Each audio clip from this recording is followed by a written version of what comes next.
Bienvenue pour notre troisième vidéo sur cette session de formation sur quelques prérequis à la rédaction d'un mémoire.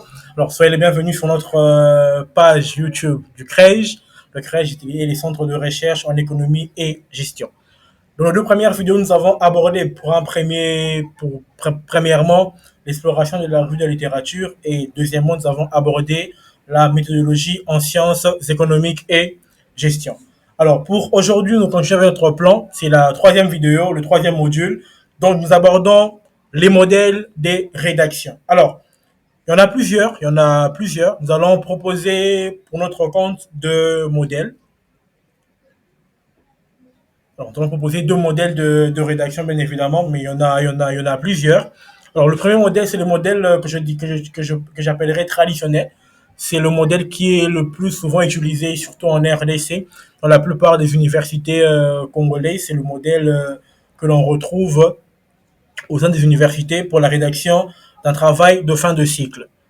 Alors, ce modèle, il est fait en cinq grands points. Il est fait en cinq grands points. Alors, le premier grand point, c'est l'introduction générale qui contient 8 points.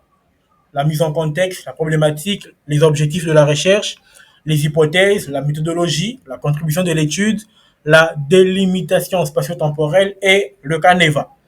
Alors, la problématique, c'est là où on fait le constat qui nous a conduit aux questions de recherche et on pose nos questions de recherche. Les objectifs, en gros, on va dire pour chaque question de recherche qui a été posée, quel est l'objectif qui est poursuivi. Les hypothèses sont les réponses anticipatives aux questions de recherche qui ont été posées. Et la méthodologie, on a déjà eu à aborder cela, donc on va présenter quelle est la méthode qui a été choisie. La quantitative, la qualitative, avec les techniques qui se doivent. On peut aussi choisir une méthodologie mixte. Ça veut dire qu'on va faire la quanti et la quali au même moment. Sixièmement, c'est la contribution de l'étude. Ça voudrait dire notre travail contribue à quoi? Premièrement, sur un plan personnel, deuxièmement, sur le plan scientifique et troisièmement, sur le plan pratique. On a en septième position la délimitation spatio-temporelle. Ce qui voudrait dire, voilà, on est en train de faire un travail, mais le travail se limite temporellement où, durant quelle période plutôt, et spatialement où. Par exemple, pour notre part, on peut faire un travail sur l'intention entrepreneuriale des étudiants de l'université de Kinshasa, par exemple. Ça voudrait dire que notre espace, c'est l'unikin et la temporalité, voilà, on peut dire, voilà, on va prendre en compte les étudiants régulièrement inscrits durant l'année académique 2023-2024. Le canevas, c'est la présentation de notre travail. Ça veut dire qu'on va dire voilà, notre travail, hormis l'introduction et la conclusion qui sont les deux générales. On a trois chapitres, chapitre 1 intitulé ainsi, 2, 3 et ce qui va avec.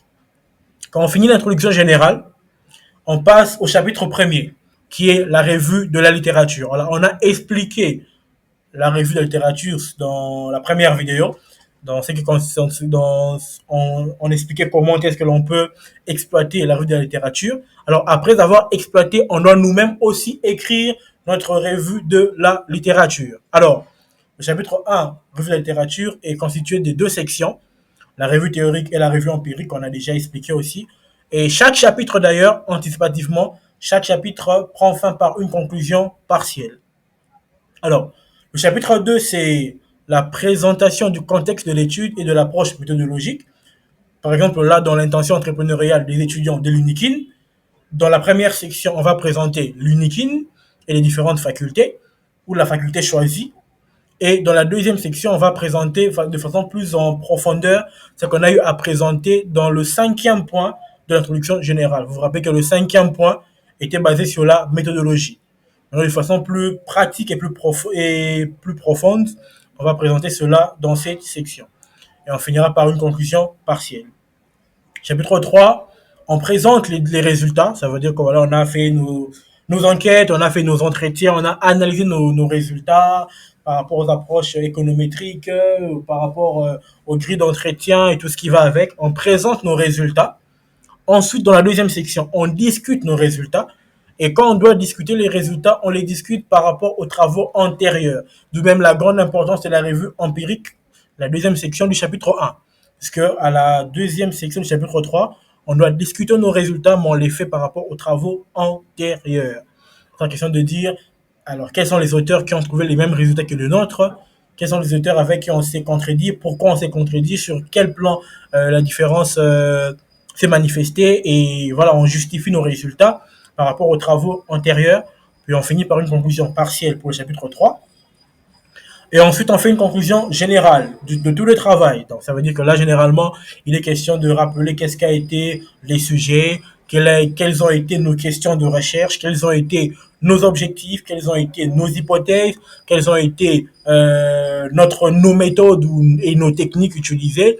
Alors, on va faire une présentation brève des résultats. Ça veut dire qu'on prendra uniquement les résultats qui nous sont permis de répondre aux questions de recherche, donc de valider nos hypothèses ou de les affirmer. On les présente et ensuite on répond. Est-ce que nos hypothèses sont-elles validées? Est-ce qu'on s'est-elles affirmées? Est-ce que parmi nos hypothèses, il y a de celles qui sont validées et d'autres infirmées? Donc on va expliquer cela au niveau de la conclusion générale. Et bien évidemment, on finit par faire des recommandations par rapport à nos résultats. Qu'est-ce que nous recommandons?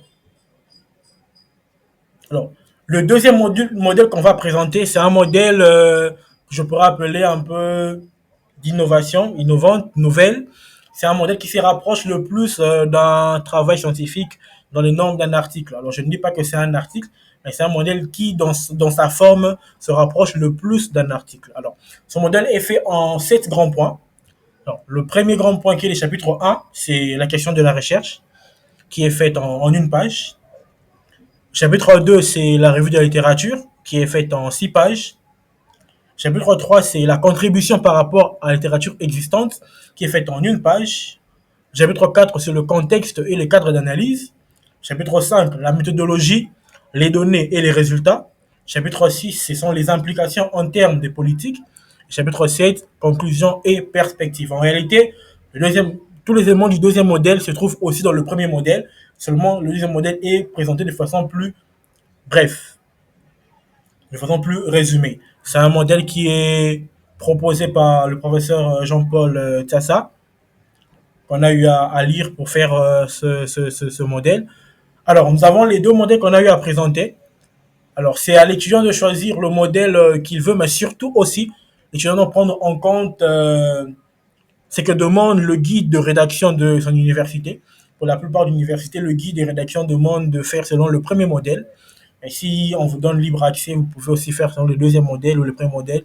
Les deux vont dans le même sens. Donc, les deux permettent de faire un très bon travail de fin d'études, de présenter ce que vous voulez comme travail, d'avoir vos résultats et voilà, de bien défendre sur votre travail, d'avoir la maîtrise de votre travail. Donc, c'était notre troisième module, troisième vidéo sur quelques prérequis à la rédaction d'un mémoire. Et aujourd'hui, nous avons parlé des modèles des rédactions. On a présenté deux modèles, bien évidemment. Mais nous avons aussi dit qu'il existe plusieurs autres modèles dans la rédaction d'un mémoire. Alors, merci d'avoir suivi notre troisième vidéo d'aujourd'hui. Et pour ceux qui ne sont pas encore abonnés à la page YouTube du Crèche, nous vous invitons d'appuyer sur la petite cloche, sur le petit plus, afin d'être abonné et d'être notifié lors de nos prochaines vidéos. Bien, merci à vous.